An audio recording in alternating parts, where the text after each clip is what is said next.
Hi, my darlings. I'm Sophie Darling, and welcome back to the channel. Today, we're reacting to episode 1 of series 2 of Vinland Saga, and the finale of series 1 had me emotionally broken. I was an absolute wreck. Having to say goodbye to Asgard was incredibly hard because he became one of my favorite characters. Likewise, if we lose Thorkill in series 2, I'm going to be just as emotional.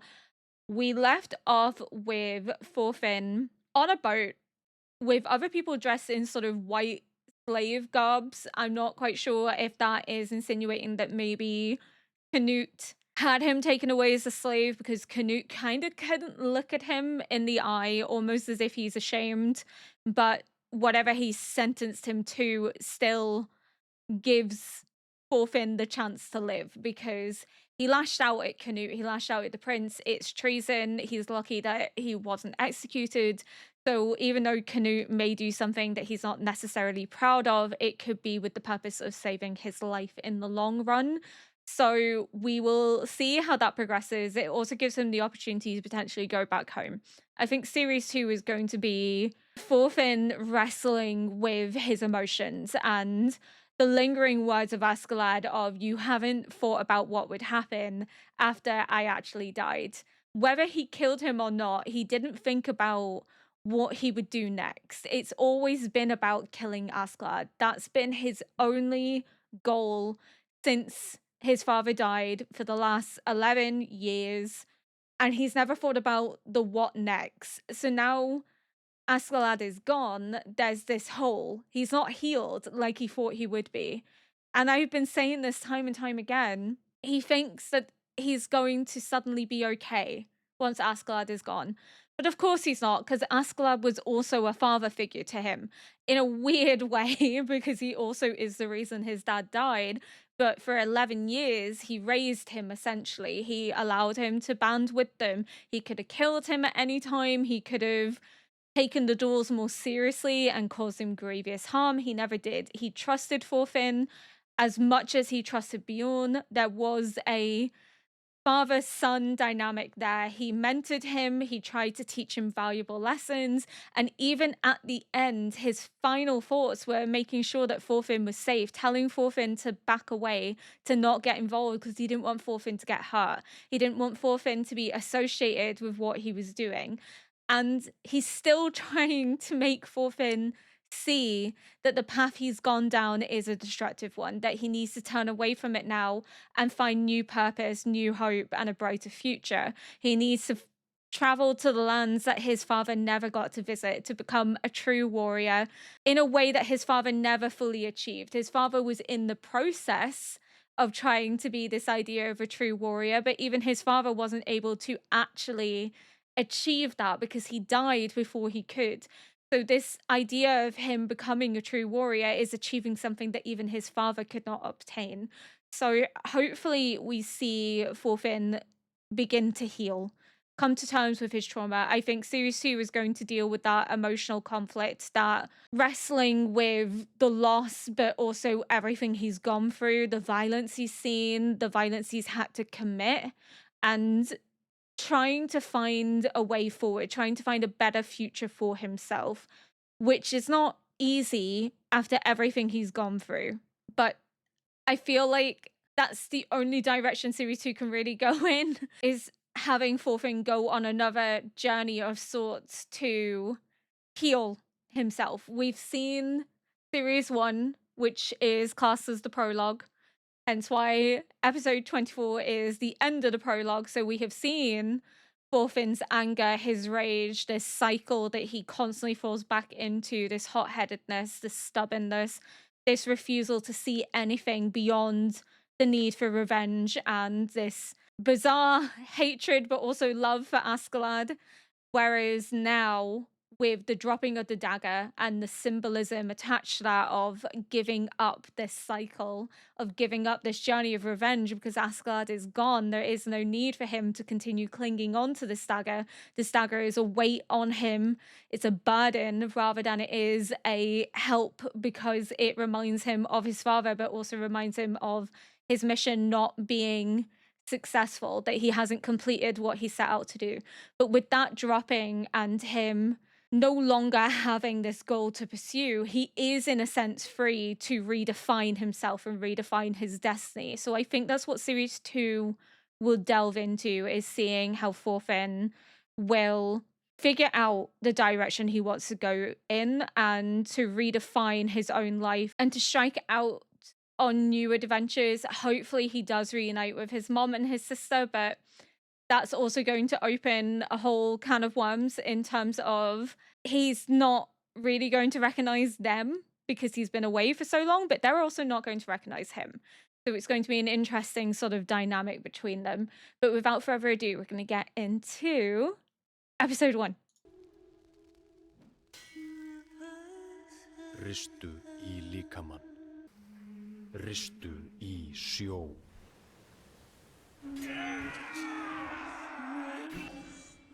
Ristu í bráð.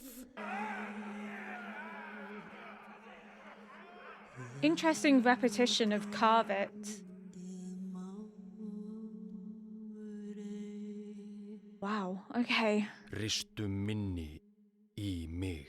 That's really interesting imagery of this fresh, innocent new baby having blood smeared onto its cheek, almost as if it's reiterating this socialization into blood and violence as part of the culture, as part of what is accepted and expected in order to achieve honor, in order to achieve sanctity in gaining Valhalla, because this culture is built on you can only achieve this glorified end if you do something honorable, which is to die in battle. And that requires shedding blood and violence. But there are also honorable deeds attached to that in terms of carving out land, creating spoils so that you can build your wealth, also conquering, invading. And that's why the words carve are reiterated over and over again, because that's what the Vikings did. That's what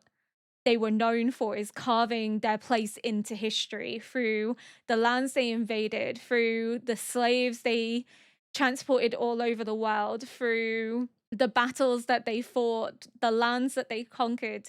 They carved their place into history, and they carved their place into the landscape and into the bloodlines of so many countries because of how they intermingled with the general population, but also how they took slaves and had children with these slaves, and the bloodline continues. They essentially carved their way into the very existence of so many people that were ignorant to them beforehand. It's just very interesting use of language, but also just the imagery of the baby and then the blood. It's tainting that innocence. That innocence can't exist within this world. This world doesn't allow that innocence to continue because they will always be aware of the blood that needs to be shed. Oh! God damn, that's a strong arm. Was he the guy that was on the boat, or am I misremembering? Because there was a guy with brownish hair on the boat at the end of episode 24. だからクマは冬になる前にいっぱい食べなきゃいけないんだって。で、なんでまた急に特訓なんぞ。そりゃここを守るためだろ。全部灰にされてようやくここまで立ち直ったんだ。He'll die trying. うまいね、グスブルさんのミルク。だろ？そりゃ心得てんだよ。Around the teeth. 父の扱いをよ。何その動き気持ち悪い。聞けよ話。やめとけやめとけ。That is pretty grim. 親父だって俺たちを守って死んだんだぞ。そうさ。Doesn't mean you need to do the same. 村を立て直して美女二人とうまい飯を囲ってる。You've made your dad proud with what you have done. He's like Thorfinn in that regards, this idea of needing to avenge something that's been taken from them. Oh, the music.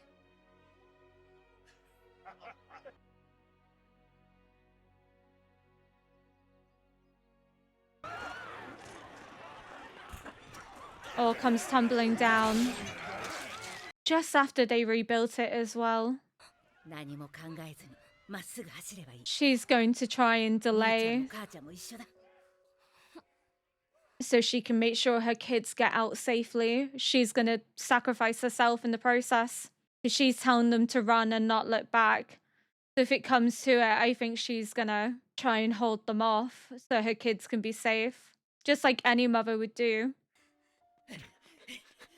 She's run on too far ahead.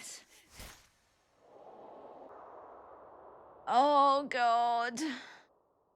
Just after they lost their dad as well.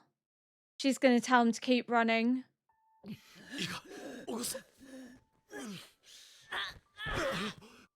God. 逃げろ。 The breathing, like the way that they show her rugged breathing is insane.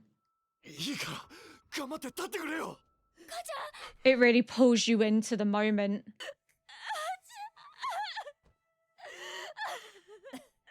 バカだね。 ほらあそこまだ人いるぜお女もいるじゃん Oh, God. They need to go. He's gonna fight them, isn't he?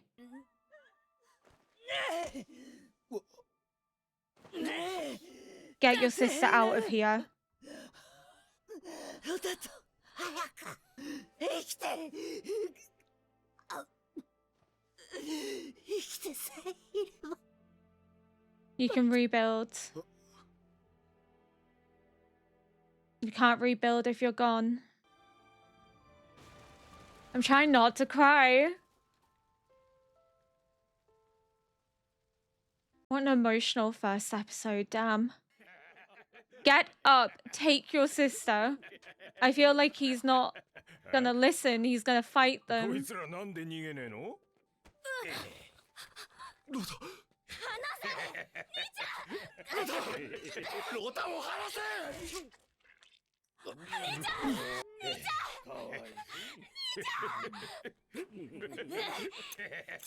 Oh shit! They're gonna kill her, aren't they? He's gonna witness them kill her. 兄ちゃんに Yeah. So not only does he lose his mum, he loses his sister as well. ああもったいねしょうがねえこのガキ売って酒代にしようやさ行くぞ酒代 He must be the guy then that was on the boat at the end of episode 24 that was stood looking out at the sea and the roughness of the waves. He's going to be someone hell-bent on revenge himself, isn't he? What a brutal first episode.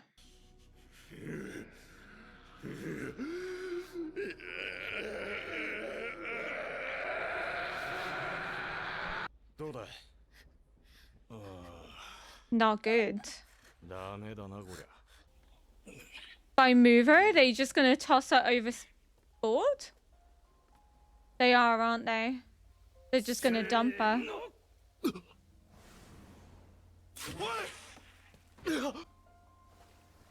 Because they have no use for her. They can't sell her. She's disposable. She's not a person to them. 何も落とすことねえだろうが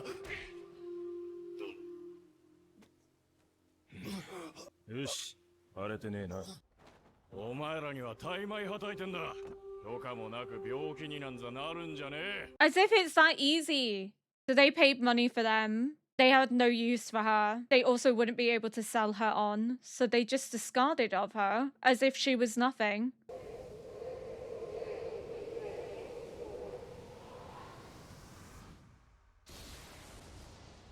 This poor guy. He's seen so much. そうだ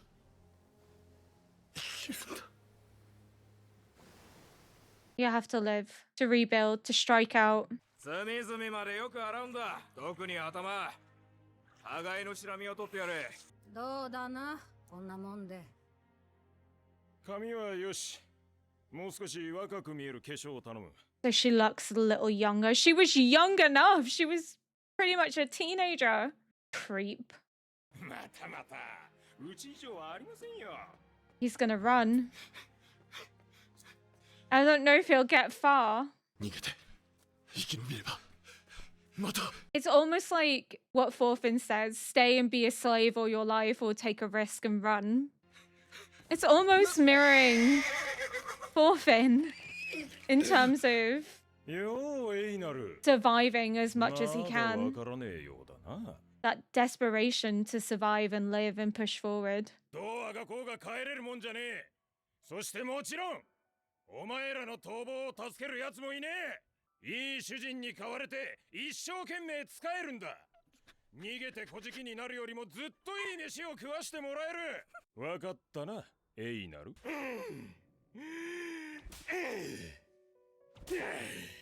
It's the fact that he finds so much enjoyment inflicting pain on another human being. Disgusting. Despicable. そうね悪くないんだけどもう少し顔の可愛い子いないかしら Oh, so you're looking for a child, essentially. You're looking for a young boy and not a man. このままおとなしく買われてりゃ The fact you're alive means you can rebuild. あんた本当について Leif! るね Is that Leif? I こい think つ it で is. しょお探しなのは It is. 全然違うじゃないか He's looking for Thorfinn. あれよく見たら違いますね So Thorfinn has been sold into slavery then. Is this before Thorfinn gets himself in trouble in episode 24 and ends up on a boat, or is this after the fact? I'm not quite sure of like the time distinction. This could be when Leif is on his mission to find Thorfinn before he runs into him in York, or this could be after. I'm not entirely sure. 金髪で小柄名はトルフィン本当に何も心当たりはないかねすまなかったね邪魔したないいえまたごひいきに Oh, あんな人に探してもらえるやつは幸せもんだ。 I wish Thorfinn realized that. 言葉はわかるか歯を見せてみろ名前は I hate how they manhandled him like 昔 produce. はど It's こで何をしてい disgusting. た北イングランドで農夫を。どうだエイナルわしの畑を手伝ってみんか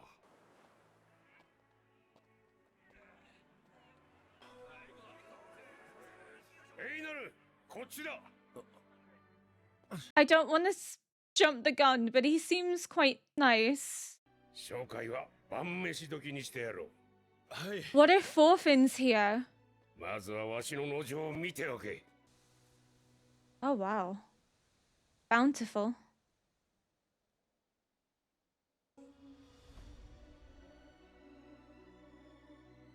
Reminds him of home. もう生きるも死ぬも You will be 自由にならなくな free. っちまった You just can't lose hope. それでもまだ負けちゃいないってのか。 There's always the chance to rebuild. Because he knows that Leif is looking for Thorfinn, right? So what if he runs into Thorfinn? 生きる意味すらわからなくなってた。トルフィンわしだ Here we go. Okay, so this took place after the fact. Because Thorfinn's here. いい主人に買われて真面目に一生懸命使え。 He's going to be so much older now, isn't he? そんな風に思い始めていた。トルフィン。 He's going to tell him that Leif's looking for him. Still. Oh, my boy. ともかくそれが俺とトルフィンの出会いだった。 He's been through so much. But, okay, so it all makes sense now that Canute must have sold him into slavery as a way to prevent him from being executed. And it ties into Aina's story as well, where it's so long as you're alive, you can rebuild. There is a chance. You can never give up hope. You can't just accept defeat, because the only way defeat can ever happen is if you're dead. So long as you're breathing, there's always the chance for something better. And that's probably Canute's way of offering Thorfinn a chance, is to punishing him by putting him on the slave market, but at the same time, it still is a better fate than death in a sense, because if he's with a good master, he lives well, he eats well, but he can bide his time and escape. This isn't the end. This is the beginning. This is a chance to rebuild. I'm presuming Canute sold him into slavery. I don't think he financially profited, but I don't think he prevented it. I think there had to be a consequence to Thorfinn lashing out at him, because they couldn't just keep him around after he essentially attacked the newly crowned king. It's treason, so I think that's why Canute was looking really sort of sad and dejected. But for all we know, Thorfinn could have been cast out, gone gallivanting, been lost and dismayed after everything that's happened, and found himself being sold into slavery without Canute's involvement. But I guess we'll find out as it goes. But yeah, there was a brown-haired figure at the end of episode 24, and I thought Thorfinn was on the boat. Maybe he was, but that blonde-haired woman was sick in the corner, so it could just be that I've confused Thorfinn with someone who is also blonde and sitting mysteriously in the corner. I don't know. I might have just confused him with someone, or he may have been on the boat, but I could have also confused him with someone. But it was a brown-haired figure that was looking out across, but they were in white garbs and he wasn't in a white garb. So maybe that could be like a scene of a future event in series 2. I'm not sure, but there was the same woman sick on the floor of the boat, unless it's just slightly different design change, hence the slight bit of inconsistency. Not sure, but I think then he must have been that person that was like stood at the bow of the boat, because they both have brown hair. So I'm presuming it's him, and he also was sold into slavery. So the fact that Leif is still looking for Thorfinn, even after everything, because he likely heard what happened and has known that Thorfinn got sold and probably wasn't in time to buy him, and is now trying to track him down and help him and save him. I'm not saying the slave master is a good person, because he owns slaves. By default, he's not a good person. But he also doesn't seem outwardly malicious like the slave traders. He doesn't seem off the bat to be giving me bad vibes, other than the fact he owns slaves. I will preface that. But he seems quite, I don't know, respectful in the way that he speaks to them. He seems quite tolerant and patient, quite level-headed. So we'll see how that plays out. I'm not going to say off the bat that he might be someone that could help them or doesn't mistreat them, because I could be proven wrong. Looks can be deceiving, but I knew that as soon as Leif was talking about Thorfinn had to be there. It began to put things into shape as to what had happened, that Thorfinn must be a slave as well, because it was a tiny bit confusing. It was like, is this before Leif ran into Thorfinn in York, or is this after? But it's after. And as soon as he ends up on this farm, I'm like, he's going to have to run into Thorfinn, and then he's going to tell Thorfinn that Leif is looking out for him and is trying to find him. And that's going to be Thorfinn's mission, is to reunite with Leif so that he can go home, that he can finally do what he was meant to do back in series 1, which is to go fucking home. But the music is stunning, the animation is great. I'm looking forward to seeing this relationship between Aina and Thorfinn, how that dynamic works, how they manage to get out of being slaves, because I don't see them being slaves for the entirety of series 2. And the journey that they go on together, they are both similar in the fact that they both have had family members die in horrific, tragic ways. They both experience significant loss and trauma. So they could be healing for one another. They could be helping each other to find a new path forward, a new avenue to go down. So again, this whole idea of, so long as you're alive, you have the chance to rebuild. You have the hope for something new. The only time that can be taken away from you is when you're dead. So never give up hope, never stop trying, never stop persisting. That's the message of series 2 essentially is keep going, keep pushing, never give up. You are stronger than you seem. And so long as you're alive, there is always a way to overcome any obstacle that is thrown your way. And I think potentially they could be good for each other in terms of helping each other heal from what they've gone through, from what they've experienced. And maybe they can find a way out, because he says if he ran away, he wouldn't even know where to go. So maybe he goes with Thorfinn and returns to Thorfinn's homeland, and they rally everyone together and they go to Vinland and they all live happily ever after. But I am really, really excited to see how series 2 plays out. Thank you so much for watching. If you enjoyed this react, please consider liking, subscribing, and leaving a comment below to help boost this video into the algorithm. And until next episode, bye!